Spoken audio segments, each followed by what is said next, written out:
Malungkot pong ibinabalita ng GMA Network ang pagpanaw ng aming minamahal na kapuso at kaibigan, si Mike Enrique.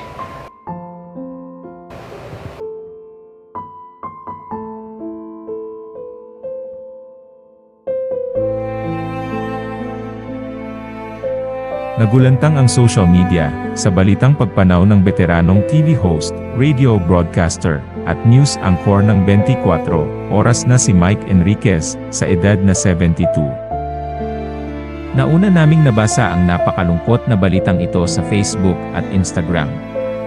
Si Miguel Castro Enrique o mas kilala bilang Mike Enriquez ay isa sa mga pinakarespetado at pinagkakatiwalang tao sa larangan ng media sa Pilipinas. Ngayon wala nang dialysis kahit Yes, minsan. Yay! Yeah. And mahirap na buhay. Yes. And I made a realization that mahirap ang buhay, lalo na doon sa mga hindi maka-afford ng ganitong medical care. Yeah. And as a matter of fact, I was in touch with a couple of friends who were also kidney transplantations.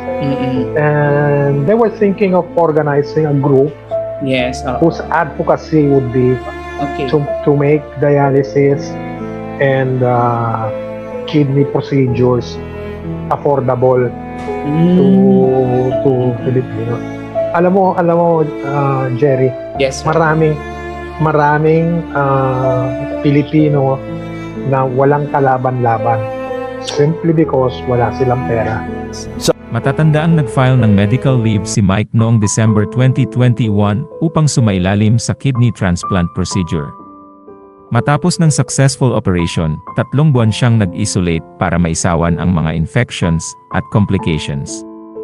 Pero noong March 2022 ay muli siyang bumalik sa kanyang mga news programs, pero pagkalipas ng ilang buwan ay napansin ang pagkawala niya uli.